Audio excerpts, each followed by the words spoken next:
ETV YouTube ఛానల్స్లో మీ వ్యాపార ప్రకటనల కోసం ఈ నంబర్కి కాల్ చేయండి.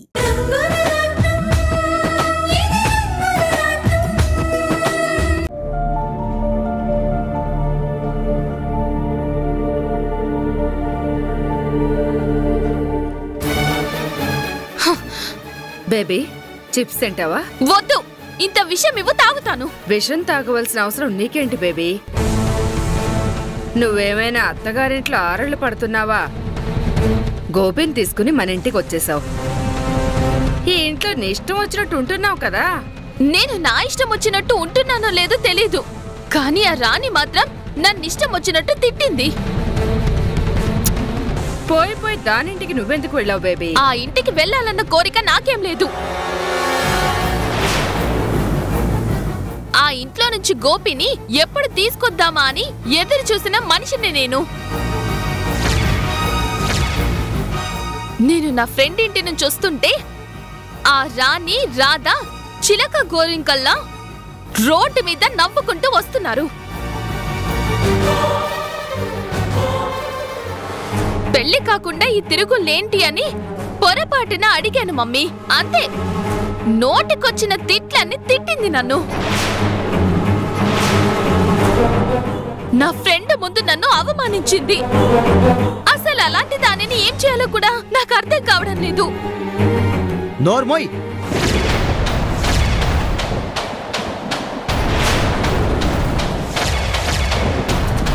అసలు నీకు బుద్ధి ఉంటేనే కదా ఎదటి వారికి బుద్ధి చెప్పడానికి.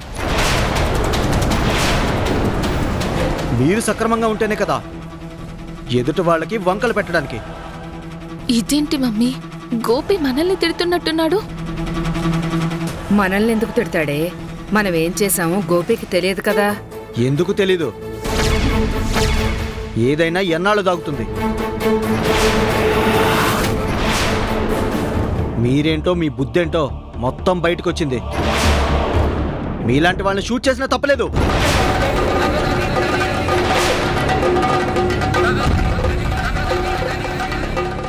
మనల్ని అంటున్నాడే, ఆయన ఊరుకునేది లేదు.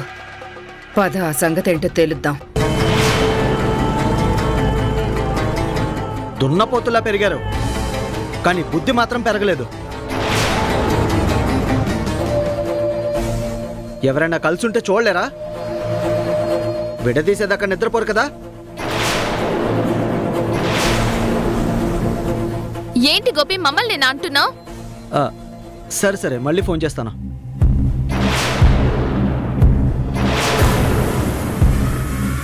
ఏంటి సుష్మా, ఏదో మాట్లాడుతున్నావు? అంటే ఇప్పటిదాకా నువ్వు ఫోన్ మాట్లాడుతున్నావా? అవును.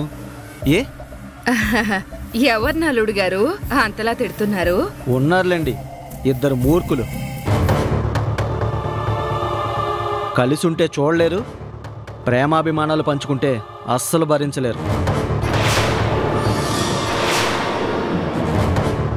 నిలువెత్తు స్వార్థానికి ప్రతిరూపం పచ్చని కుటుంబాన్ని విడదీశారు. చిచ్చులు పెట్టి నిలువున చీల్చేశారు. అలాంటి వాళ్ళని ఏం చేయాలత్తయ్య, మీరే చెప్పండి.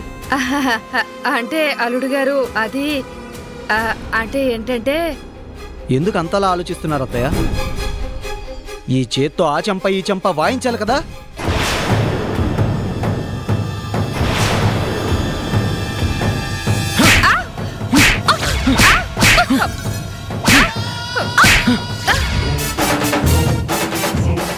మండు టెండలో చెప్పులు లేకుండా నిలబెట్టాలి.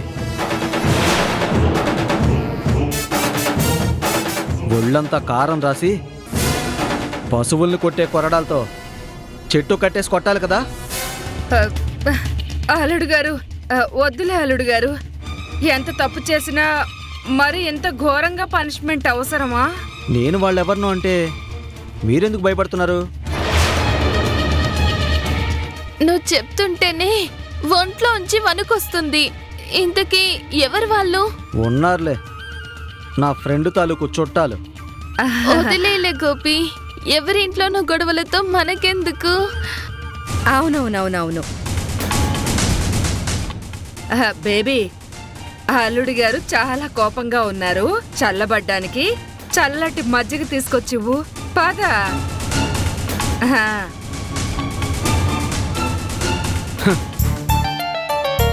మా అక్క నుంచి నన్ను విడగొట్టి నవ్వుకున్నారు కదా, ఇప్పుడు కోపం అంటే ఎలా ఉంటుందో నేను చూపిస్తాను.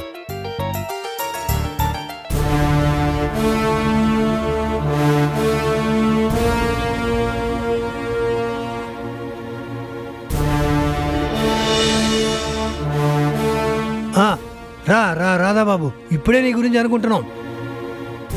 ఏంటి వీరయ్య, అందరూ ఇంత రిలాక్స్డ్గా ఉన్నారు? మొత్తం సరుకంతా అయిపోయిందా? ఎక్కడ బాబు, ఆర్డర్ ఏమో పెద్దది, మనకున్న ప్రోడక్ట్ యూనిట్ చిన్నది. 3 రోజుల నుంచి డే అండ్ నైట్ వర్క్ చేస్తున్నాం. మీకు తెలియందేముంది? మరి అందరూ ఇంత రిలాక్స్డ్గా ఉన్నారేంటి? పదండి వర్క్ చేద్దాం. ఆగు బాబు, మనిషికైనా మిషన్కైనా కాస్త విశ్రాంతి ఇవ్వాలి. 2 రోజుల నుంచి మిషన్లు ఆపకుండా తిప్పేసరికి బాగా హీట్ ఎక్కిపోయాయి.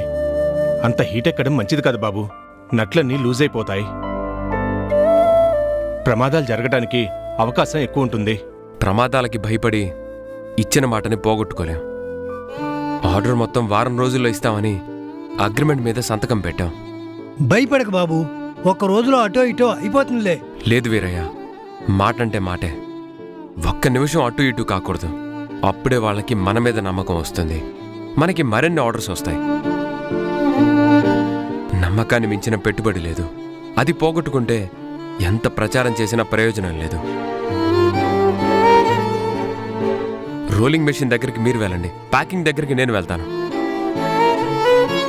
బాబు, అక్కడ స్టాఫ్ ఎక్కువ మంది లేరు, మాలో కొంతమంది సహాయానికి వస్తాం. పర్వాలేదులేండి, వాళ్ళకి సహాయంగా నేను వెళ్తాను. మీరు ఈ పని చేయండి. ఈరోజు ఎట్టి పరిస్థితుల్లో అనుకున్న పని చేయాల్సిందే. అసలే రా మెటీరియల్ కూడా లేటుగా వచ్చింది. పని పూర్తయ్యే వరకు నాకేం తోచదు. మీరు తొందరగా టీ తాగి లోపలికి వెళ్ళండి, నేను వెళ్తాను. అలాగే బాబు, నువ్వు వెళ్ళు. సరే సరే, తొందరగా తాగండి రా, మనం కూడా వెళ్దాం.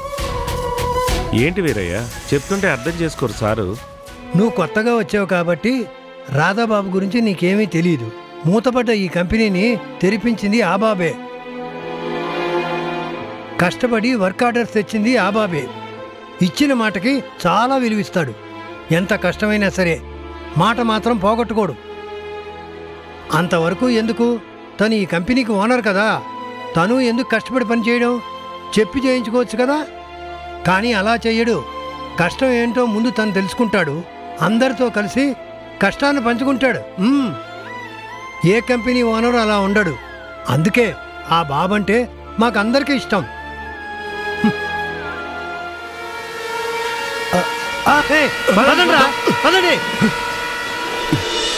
జాగ్రత్త జాగ్రత్త బాబు. అయ్యో అయ్యో, ఏం కాదు ఏం కాదు. కొంచెం ఏమైంది ఏమైంది? రైలింగ్ తెగిపోయింది. రాధాబాబుకి బాగా దెబ్బ తగిలింది. వీరయ్య, అంబులెన్స్ ఫోన్ చేయి. ఓకే. హలో అంబులెన్స్, మా ఫ్యాక్టరీలో యాక్సిడెంట్ అయిందండి. మా ఓనర్ గారికి బాగా దెబ్బలు తగిలాయి. మా అడ్రస్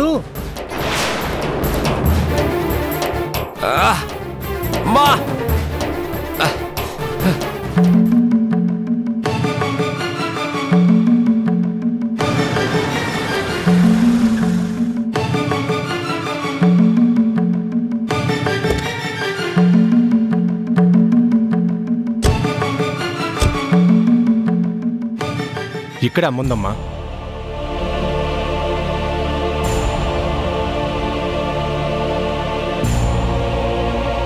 ఆగు, ఎవరు పాపమ్మ నువ్వు? నా పేరు ప్రియా. నేను మా అమ్మని చూడాలి. మీ అమ్మ? మీ అమ్మ ఈ స్టేషన్లో ఎవరు లేరే? మా అమ్మ ఇక్కడే ఉంది, నేను చూడాలి. ఇలా చిన్నపిల్లలు పోలీస్ స్టేషన్కి రాకూడదమ్మా, వెళ్ళిపో. మీ పెద్దవాళ్ళని తీసుకురా. చెప్తుంటే నీకు అర్థం కావట్లేదా? నేను మా అమ్మని చూడాలి, నన్ను వెళ్ళనివ్వు. వెంకట్రావు, ఎవరి పాప? సార్, తెలియదు సార్, వాళ్ళమ్మని చూడాలంటుంది. మీ అమ్మ ఎవరు పాప? సీత. నమస్తే సార్. నమస్తే.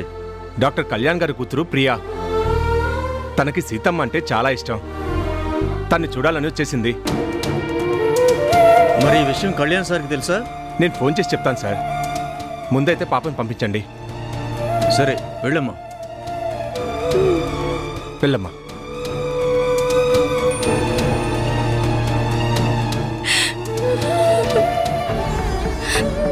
అమ్మా,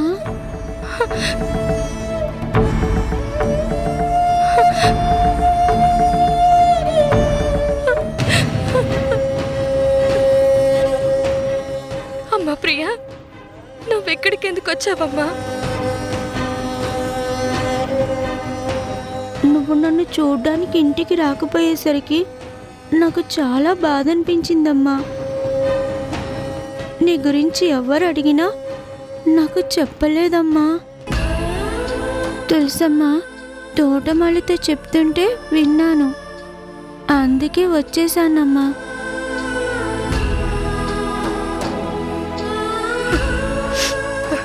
సరే, నన్ను చూసేసావు కదా, ఇక్కడి నుంచి వెళ్ళిపోమ్మా. నేను వెళ్ళను. నువ్వు రాకుండా నేనెక్కడికి వెళ్ళను. నీతో పాటు ఇక్కడే ఉంటాను. తప్పమ్మా, అలా మాట్లాడకూడదు. ఇక్కడ తప్పు చేసిన వాళ్ళే ఉంటారు. నువ్వే తప్పు చెయ్యవు కదమ్మా. మరి నువ్వు ఇక్కడెందుకున్నావు? పద వెళ్దాం. రా రా అమ్మా. అమ్మా ప్రియా, లేదమ్మా, నేను చిన్న తప్పు చేశాను, అందుకే నన్ను ఇక్కడ ఉంచారు. నువ్వు ఇంటికి వెళ్ళమ్మా, ప్లీజ్.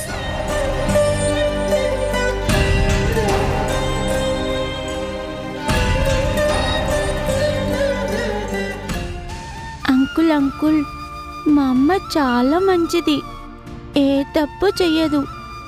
నన్ను ఒకప్పుడు కాపాడింది ఈ అమ్మే. మా అమ్మ అంటే ఎలా ఉంటుందో తెలియకపోయినా ఈ అమ్మ వల్లే అమ్మ అంటే ఇలా ఉంటుందని తెలిసింది. అంత మంచిది మా అమ్మ. మా అమ్మని ఇంటికి పంపించేయండి ప్లీజ్ అంకుల్.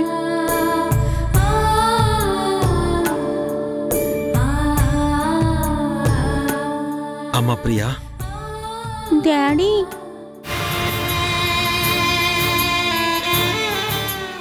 అమ్మ తప్పు చెయ్యదు.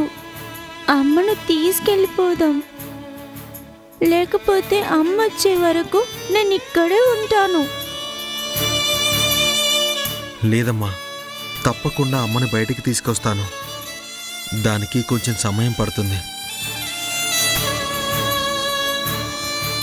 అమ్మ తప్పు చేయలేదని నిరూపించాలి. అంతవరకు అమ్మ బయటికి రాలేదు. నువ్విక్కడ ఉండకూడదమ్మా.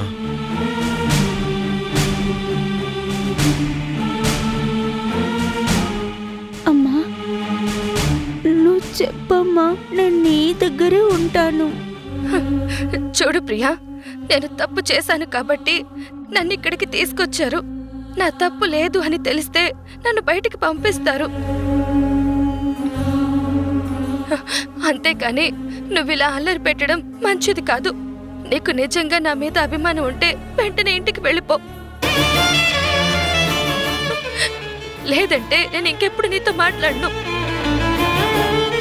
సరే అమ్మా, నేను వెళ్తాను. నువ్వు తొందరగా వచ్చేసేయ్.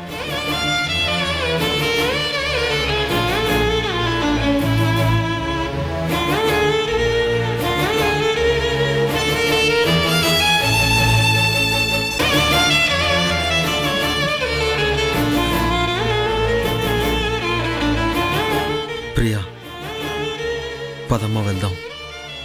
పద. రామ్మా, రా రామ్మా.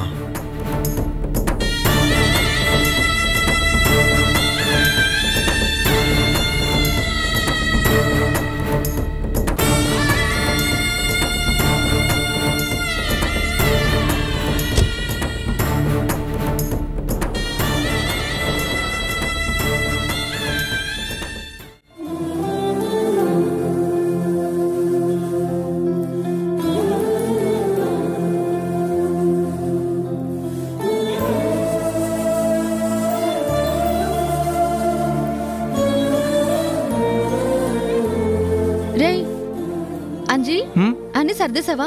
టైం అవుతుంది, త్వరగా వెళ్ళాలి. కూరలన్నీ సర్దేశానక్క. ఇదిగో పచ్చడి రుబ్బేసి రైస్ ప్యాక్ చేస్తే వెళ్ళిపోవచ్చు.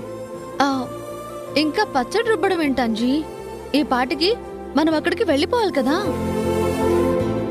అయిపోయింది రాణి. ఇదిగో టమాటాలు తరగటం కూడా అయిపోయింది. మిక్సీ పట్టేస్తాను. అయ్యో, మీరెందుకు చేస్తున్నారు అత్తయ్య? మేం చూసుకుంటాం కదా. కలిసి ఉంటున్నాం, కలిసి తింటున్నాం. కష్టాన్ని కూడా కలిసే పంచుకుందాం రాణి. అది కాదమ్మా, మీరు బాగా బ్రతికిన వాళ్ళు కదా, ఈ కష్టం మీకెందుకు? బాగా బ్రతకటం అంటే మేడల్లో బ్రతకటం కాదండి, అయిన వాళ్లతో కలిసి ఉండటం.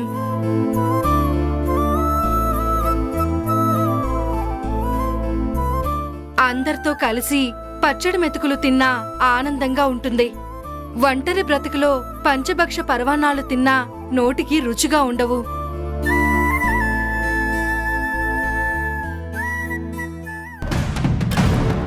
ఎలా జరిగింది?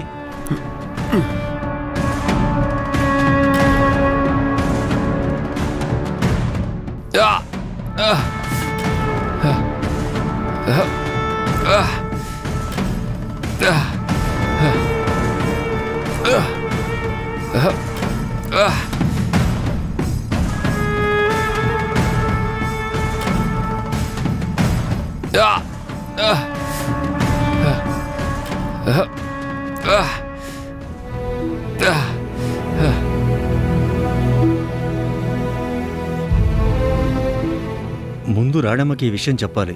ఎవరైనా ఫోన్ చేయండి. నేను చేస్తాను.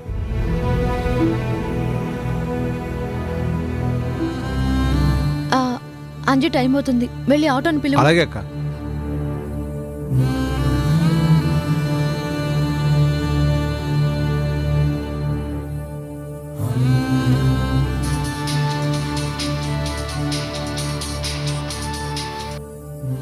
వీరయ్య, చెప్పు. అమ్మా, మీరు వెంటనే హాస్పిటల్కి రావాలమ్మా. హాస్పిటల్కా? ఏమైంది? కంపెనీలో యాక్సిడెంట్ అయిందమ్మా. ఆ టయానికి రాధాబాబు మిషన్ దగ్గరే ఉన్నారు.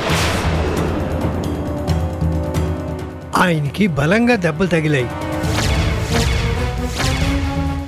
హాస్పిటల్లో జాయిన్ చేశామమ్మా.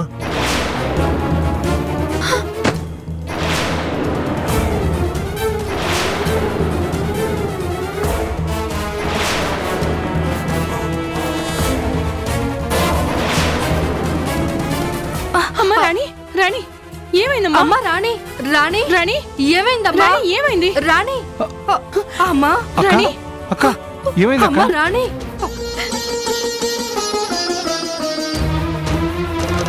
అమ్మా, రాణి, రాణి, ఏమైందమ్మా?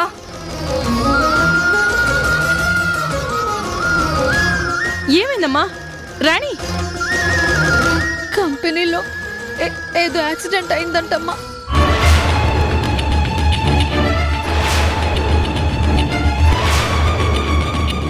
రాధా గారికి దెబ్బలు తగిలాయంట. ఇప్పుడు హాస్పిటల్లో ఉన్నారంట.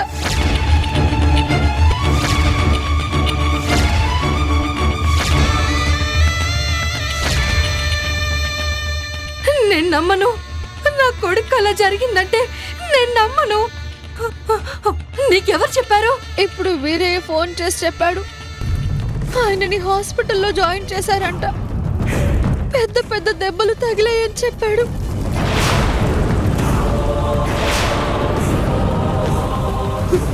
అయ్యో, ముందు మనం హాస్పిటల్కి వెళ్దాం. పదండి. పదండి అత్తయ్య.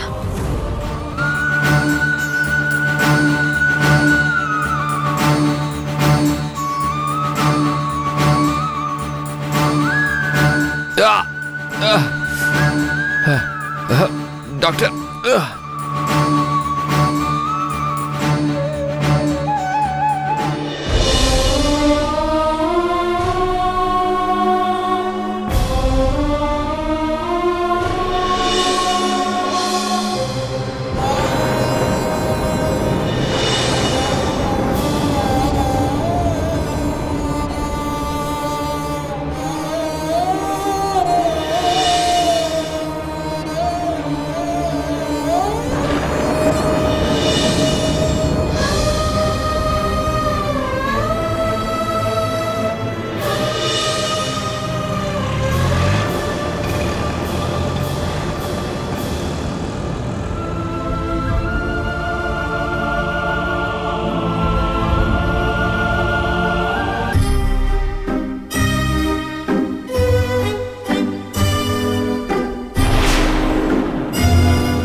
నమస్తే సార్.